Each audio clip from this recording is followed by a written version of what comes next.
What you're about to see is a record of the historic meeting of the Flying Scotsman and Pendennis Castle locomotives in Perth, Western Australia. The journey starts in Sydney on the New South Wales rail tracks, through Broken Hill, onto national rail tracks to Port Augusta, where the Scotsman had some trouble with her air supply. Then continues on national rails across the vast desert to Tarcoola, junction for Alice Springs in Central Australia.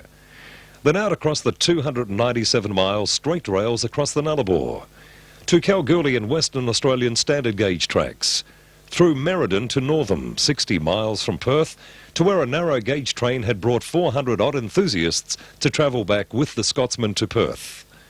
It will take Scotsman 6 days to travel the 2,300 miles and then execute a series of 5-day tours around Perth. In the meantime, Pendennis Castle was travelling by road transport, 1,000 miles from the Pilbara district to Perth to meet with the Flying Scotsman.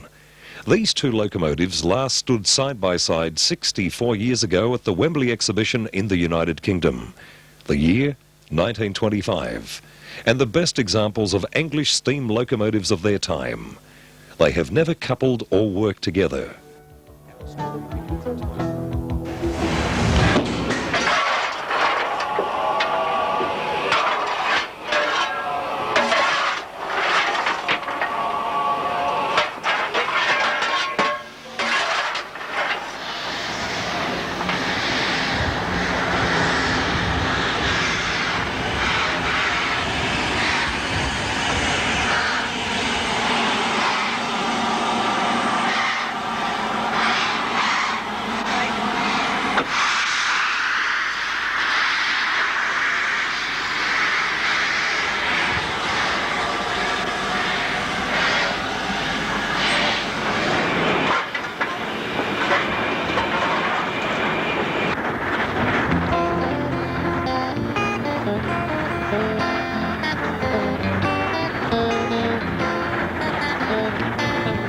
Along this stretch of track begins the 297-mile straight railway, the longest straight rail line in the world.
Thousands of enthusiasts swarm around the Scotsman, marvelling at this superb example of engineering from another time.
Westward ho, and then we get lucky.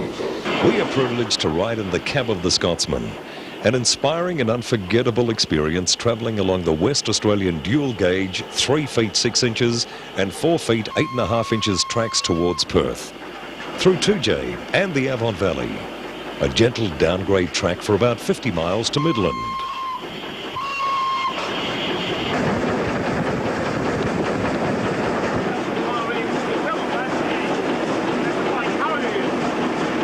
We have in tow 10 coaches, 2 water gins, a wagon of coal and a crew car. All this has been hauled from Sydney, approximately 2,300 miles.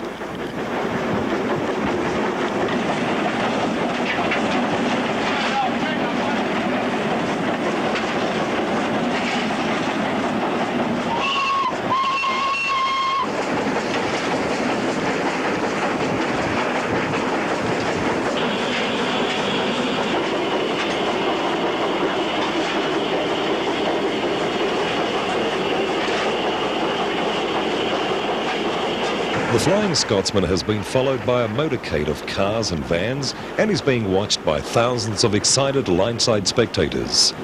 This has been a feature of the Scotsman's journey.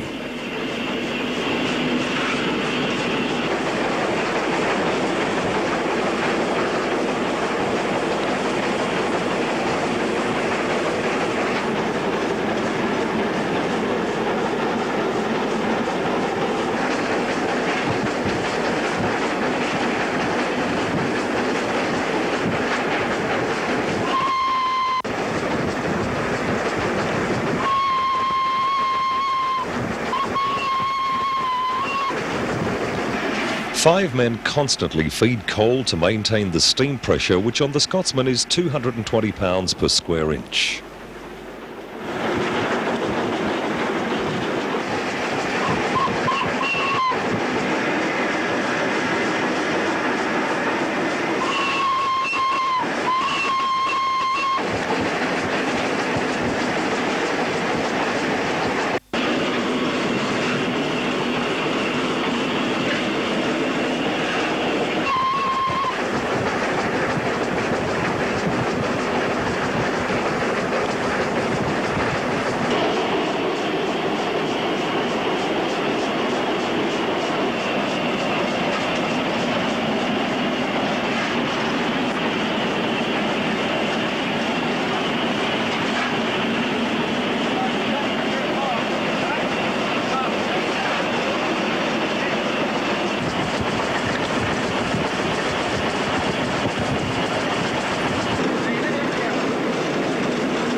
Guildford Station is approximately 7 miles from the Perth terminal. In the meantime, Pendennis Castle has arrived at the Perth terminal and many enthusiasts wait in readiness for the historic meeting with the Flying Scotsman. And this after 64 years.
These two locomotives last stood side by side 64 years ago at the Wembley exhibition in the United Kingdom. The year, 1925.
After the celebrations, the Scotsman reverses light engine to the Forestfield yards.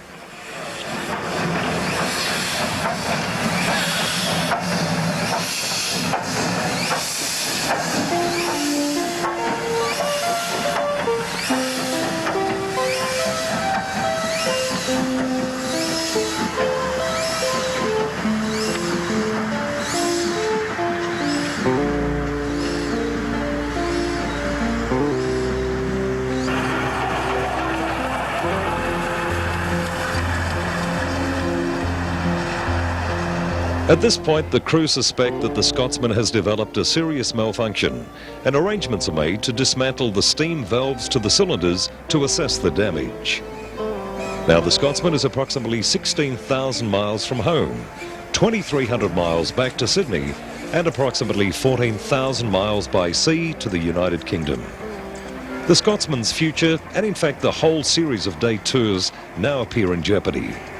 Let's hand the narration over to Jack Stanbridge, our cameraman and producer, who will report firsthand from the Forestfield yards.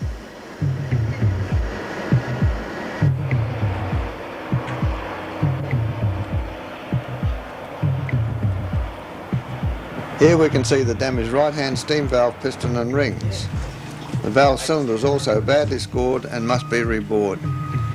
A new fire-brick arch was also needed. Flying Scotsman was scheduled to run tours in 35 hours' time. Pendennis Castle may have had to take over these tours of 5 consecutive days, so urgent repairs were definitely needed.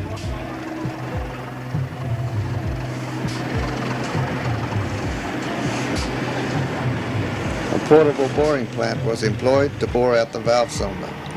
A new piston for the steam valve was needed and new rings required. Dedicated workmen worked day and night to finally complete the repairs in time to run the tours. Wind it back in. Wind it back in. Wrong way. Okay, keep going. Keep going. Keep going.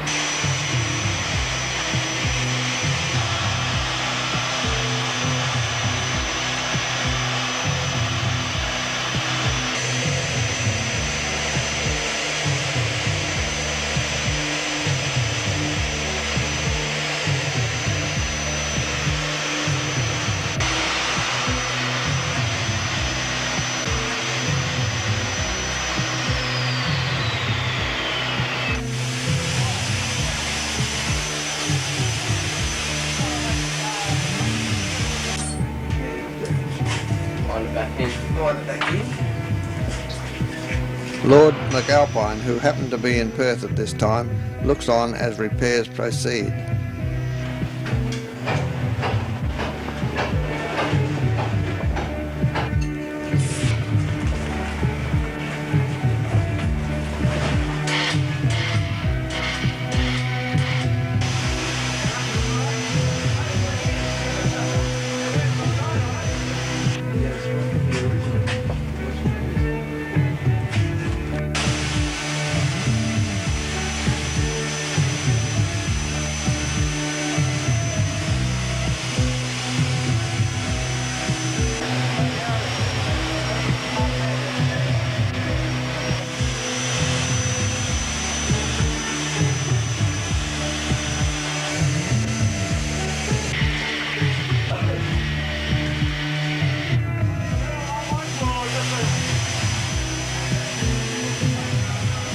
Flying Scotsman on the move again.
The Flying Scotsman, triumphant and only hours after repairs were completed, here seen passing the Midland workshops and moving the first tour train of happy enthusiasts. The Scotsman is running like a clock, and smiles are the order of the day, despite running into a little wet weather.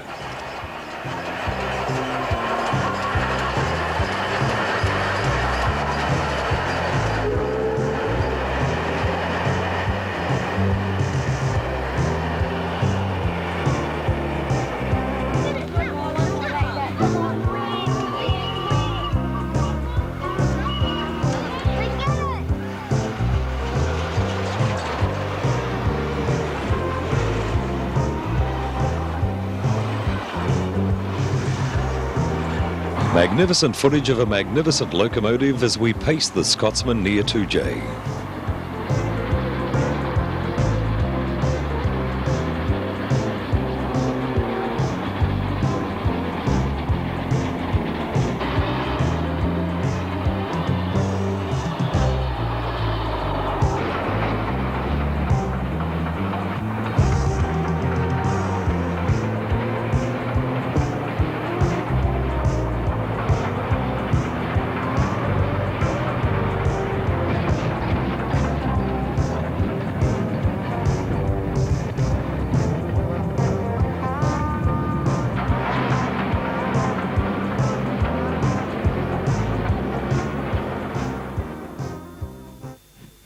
Here we see the Scotsman being turned for the return trip on the avant-garde dual-gauge turntable near Northam.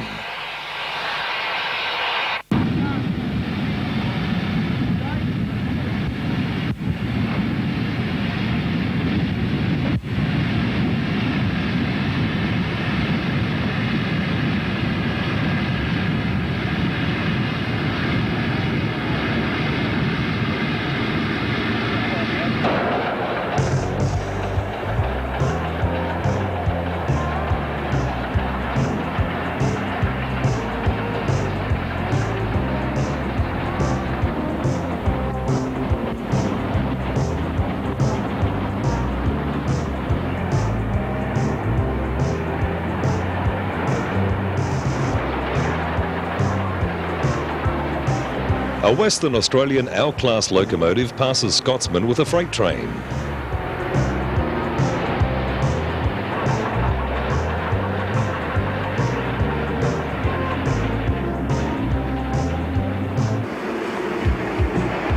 Returning to the Perth terminal in anticipation of another day's touring.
In the background, we can see a couple of Perth suburban narrow-gauge rail cars, ADA and ADG. This type have now been phased out of service. The Scotsman now gets a clearance to return to Forestfield yards.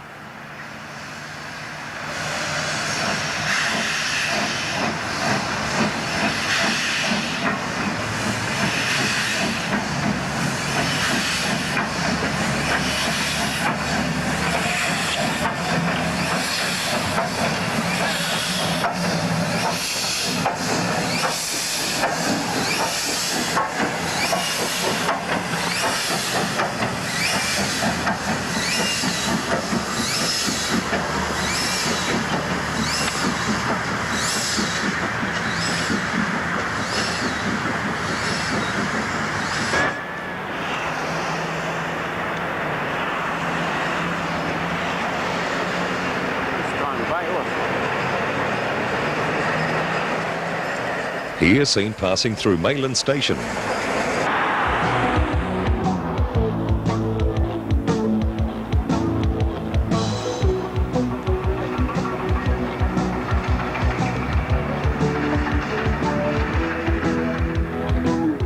Here we see extraordinary footage of the Flying Scotsman and Pendennis Castle coupled together for the first time and reversing to the Perth terminal for the first double-header run.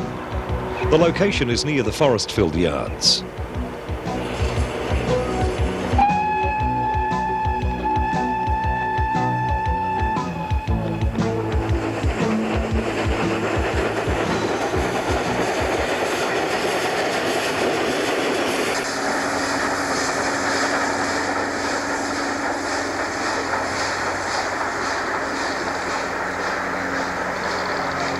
The coupled locomotives are spotted reversing through the Mount Lawley station, which is near the Perth terminal.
Every day of the steam tours, thousands of spectators gathered to witness the spectacular workings of these locomotives.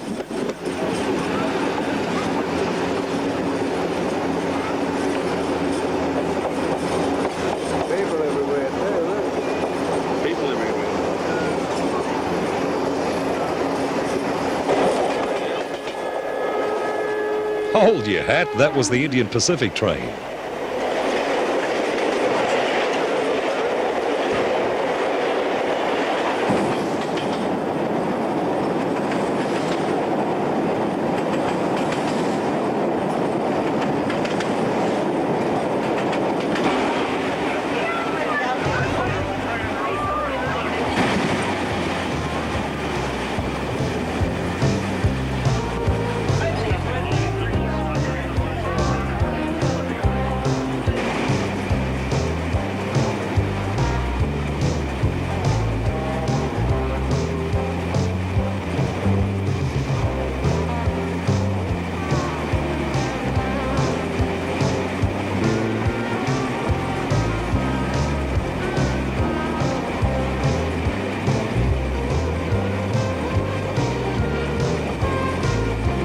Sit back and relax as the Scotsman and Pendennis Castle haul us through the beautiful Avon Valley.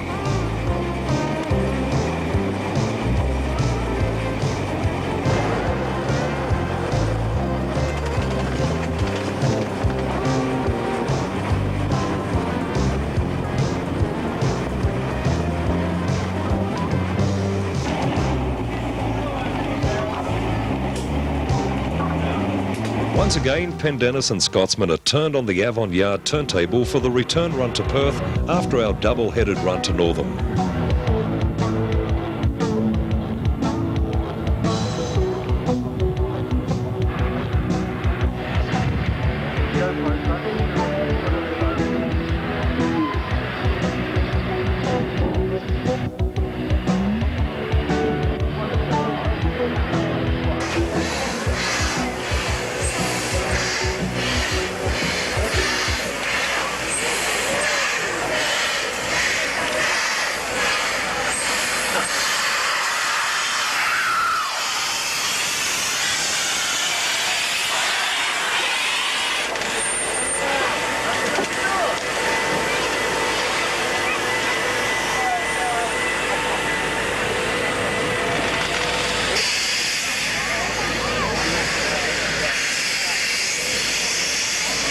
This is a special day from Northam where we will witness limited parallel running of Scotsman and Pendennis utilising the Avon Valley passing loops.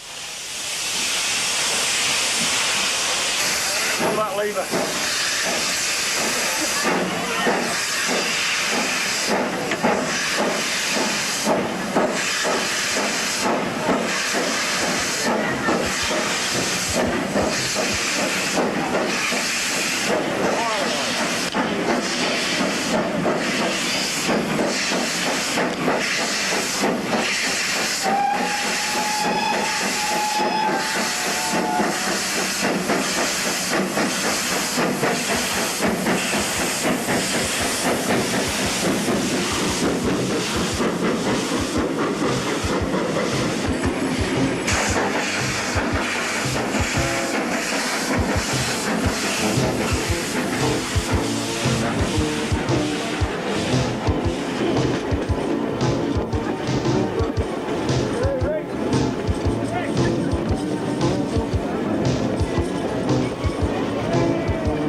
Today, for some reason, the coupled locomotives were assembled in such a way it required some shunting and rearrangement, creating concern for some and photographic pleasure for others.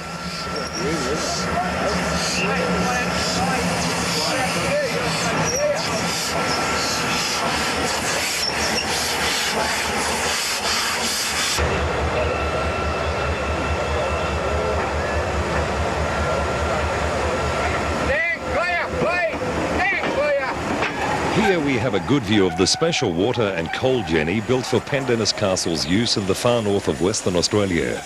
Scotsman also made use of it on some of the tours. Will you please keep off the line?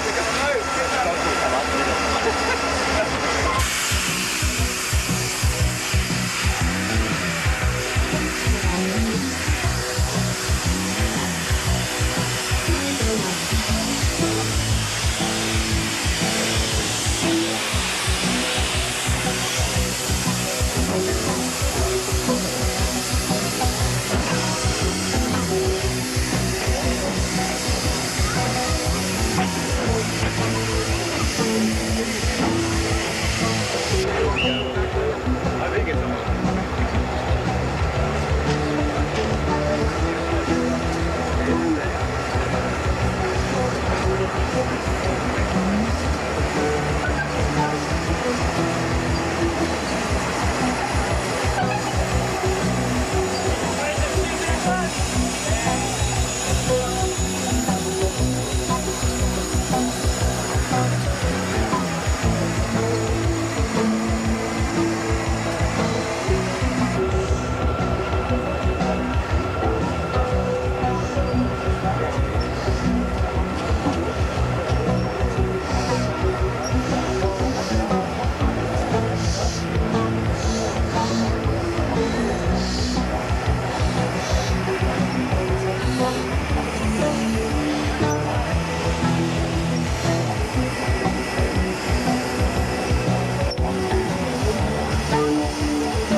Our double-header is seen passing the Welshpool Road traffic flyover on the way to Fremantle.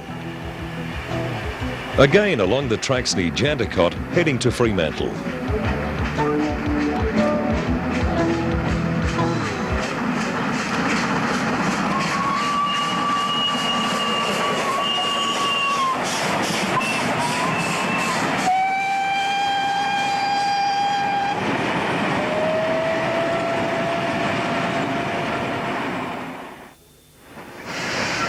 At the port of Fremantle, the locomotives were divided to cross the dual-gauge rail bridge over the Swan River. Here, Pendennis crosses light engine over the Fremantle Bridge to the Leighton Yards.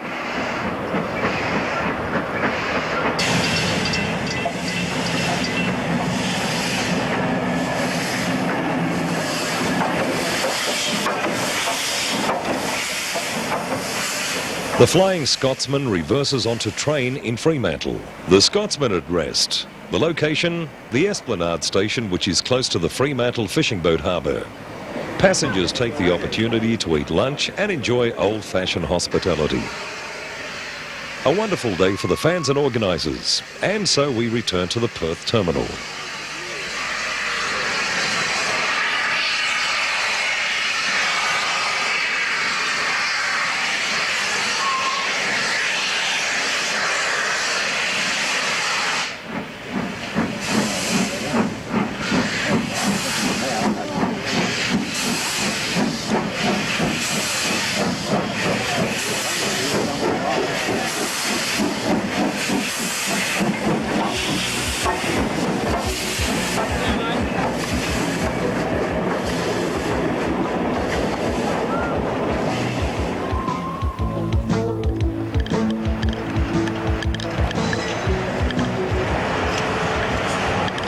This is the fourth consecutive day of touring for the Scotsman around Perth.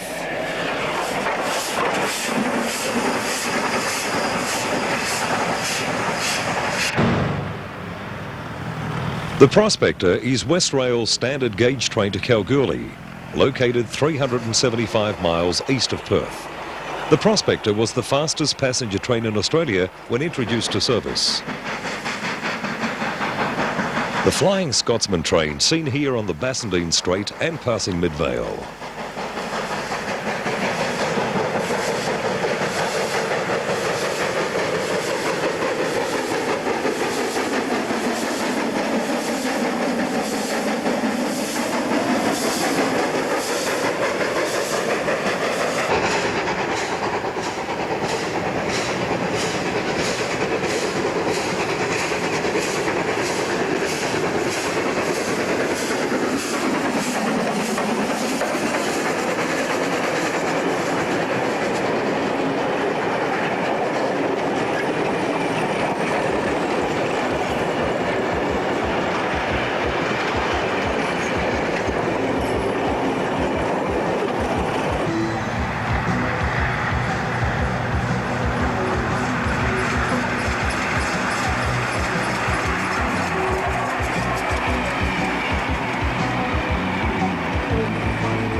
On return to the Perth terminal, the Flying Scotsman poses for photographers in a historic session. In the background, we see suburban narrow-gauge diesel rail cars rattling past. Perth suburban trains are now modern narrow-gauge electrified units.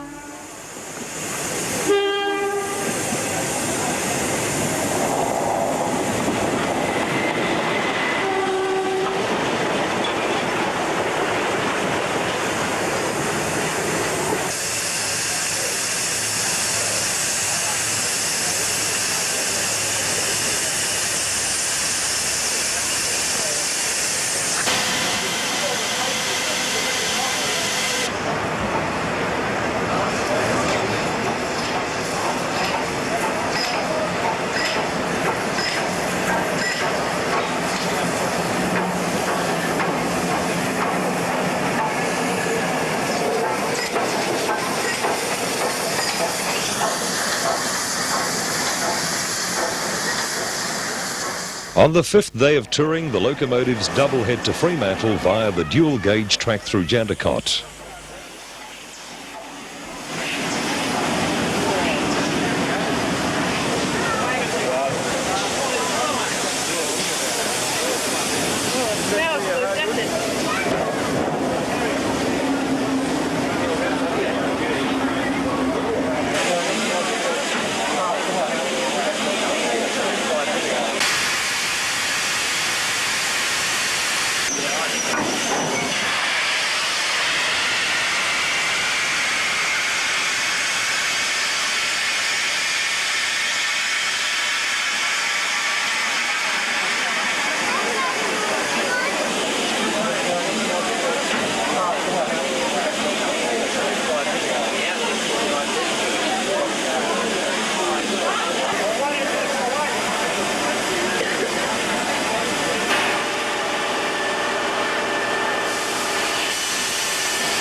Pendennis alone now takes the train across the Swan River at Fremantle to the Leighton Yards.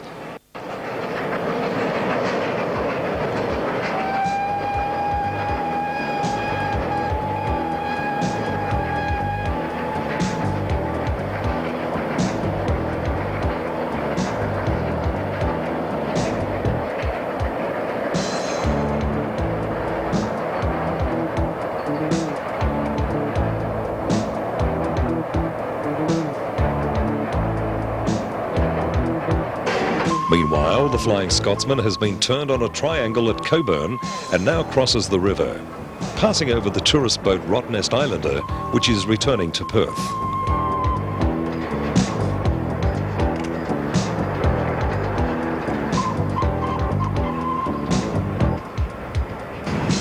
Pendennis returns as light engine from the Leighton Yards. The Flying Scotsman returns with train to Fremantle, across the Swan River, after which the passengers ate dinner to mark the end of a very successful and triumphant visit to Perth of two famous steam locomotives.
The final day sees Flying Scotsman and Pendennis Castle double heading out and up the Avon Valley on their way to Kalgoorlie. Flying Scotsman continues on to Sydney, some 2,300 miles away, and the Pendennis Castle returns to Perth to prepare for a long journey home to the northwest of West Australia.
Pendennis Castle's final run in the Perth area was arranged to start at Midland and then on to Northam.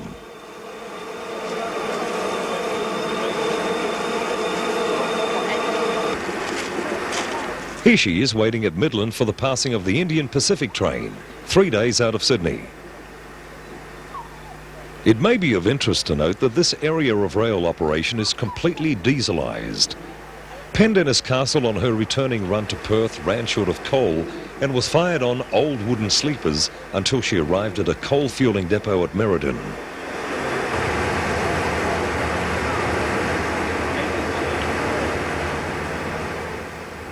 The Indian Pacific train hauled by a Westrail L-class locomotive approaches.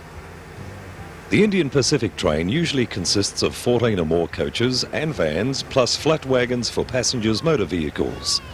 Today's includes, behind the locomotive, a prospector coach returning to Perth.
sadness, we watch Pendennis Castle's last performance for us.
And it wouldn't be an event here, would it, without a couple of speeches, so we're going to have them.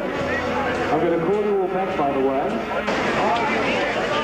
Famous locomotive in the whole of the world today than the Flying Scotsman, and it's very great indeed, very tremendous to see it here in Western Australia and seeing such a great turnout of Western Australians to greet it. I'd like to thank all of those, Ian Willis particularly.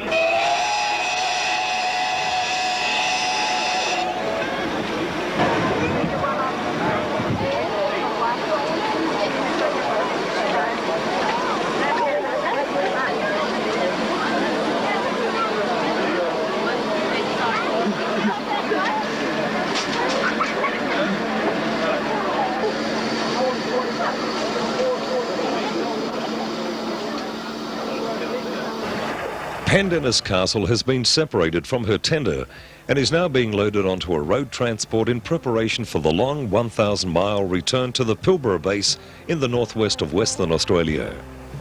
The Scotsman by now has arrived in Sydney and has been loaded onto a ship for return to the United Kingdom.